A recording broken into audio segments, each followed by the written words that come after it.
Assalamualaikum warahmatullahi wabarakatuh. Perkenalkan, kami dari kelompok 6 yang beranggota 3 orang. Saya, Miftahul Jannah, dan rekan saya, Muhammad Rahmat Ramadan, Muhammad Kausar Al-Ayubi. Kami dari Prodi Teknik Pertanian Universitas Syah Kuala.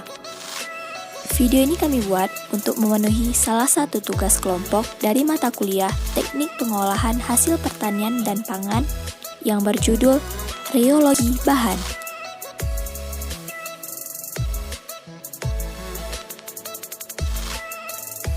Apa yang dimaksud dengan rheologi bahan?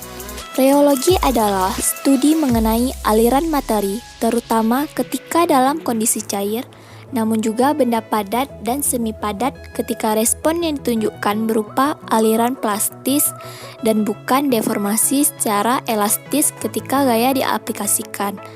Sedangkan bahan adalah suatu zat atau campuran zat yang merupakan suatu benda.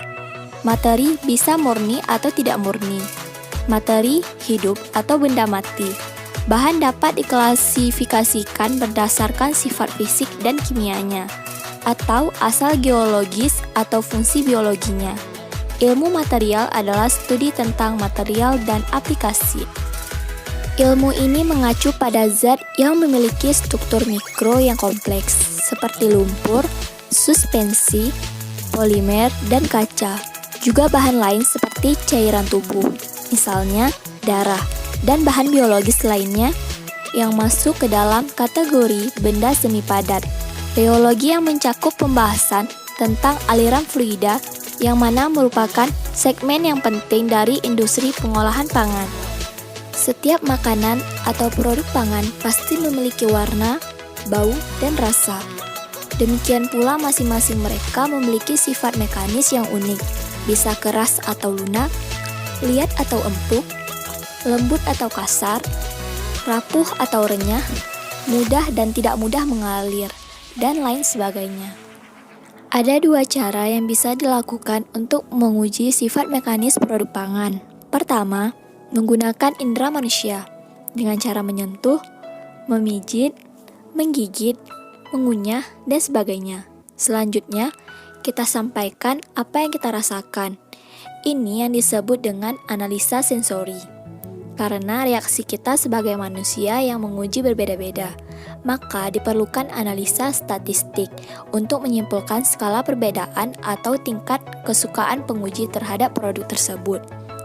Kedua, dengan pendekatan fisik, menggunakan instrumen atau peralatan tertentu. Hasilnya dinyatakan dengan unit satuan meter, kilogram, dan detik. Pendekatan fisik untuk mempelajari sifat mekanis bahan disebut rheologi. Kenapa sih perlu studi rheologi? Karena pada proses pengolahan makanan yang bertujuan untuk memperpanjang masa simpan bahan pangan, proses perpindahan atau transfer produk merupakan sebuah operasi yang mendasar dan sangat penting.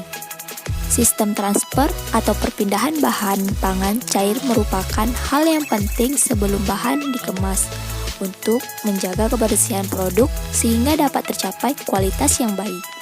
Adanya keutamaan studi rheologi. Ada beberapa alasan utama kenapa kita mempelajari sifat rheologi suatu bahan. Pertama, kita bisa melihat lebih dalam struktur suatu bahan. Misalnya, hubungan antara ukuran molekul dan bentuknya dalam suatu larutan terhadap kekentalan. Hubungan antara tingkat cross hubungan polimer dengan elastisitasnya. Kedua, tes rheologi sering diterapkan untuk mengontrol bahan dasar dan mengontrol proses suatu pengolahan. Contohnya, sifat rheologi adonan tepung gandum pada pengolahan roti. Ketiga, pengetahuan rheologi diperlukan di dalam mendesain alat tertentu seperti pompa, pipa-pipa aliran. Desain akan lebih efektif bila rheologi bahan yang menggunakan pompa atau melalui pipa alir tersebut diketahui. Keempat, penerimaan konsumen terhadap suatu produk dipengaruhi oleh sifat rheologinya. Misalnya, mudah tidaknya jam atau selai dioleskan, liat dan empuknya daging, dan lain sebagainya. Kemudian, adanya kendala dalam mempelajari reologi suatu produk pangan secara garis besar disebabkan oleh pertama, sangat bervariasinya produk pangan. Ada yang bersifat padat, cair, atau gas, dan ada yang dalam bentuk-bentuk antaranya. Kedua, disebabkan karena masing-masing produk tersebut mempunyai sifat berbeda pada kondisi yang berbeda. Contohnya, sebuah batu bersifat sebagai bahan padat, tetapi kumpulan batu bisa dikategorikan bersifat sebagai bahan cair. Kemudian, adanya penerapan reologi pada makanan, yaitu mayones, krim salad, industri susu. Kemudian adanya reologi pada industri pangan. Pada pabrik pengolahan makanan, proses transfer bahan pangan cair sering menggunakan pompa. Walaupun menggunakan sistem dengan gaya gravitasi dapat dilakukan. Kualitas dari produk pangan cair yang dihasilkan tergantung pada kecepatan dari cairan dan kekentalan bahan pada tipe yang berbeda dari karakteristik aliran yang diperoleh. Sekian materi yang dapat kami sampaikan, semoga bermanfaat. Bila ada kesalahan, mohon dimaafkan. Assalamualaikum warahmatullahi wabarakatuh.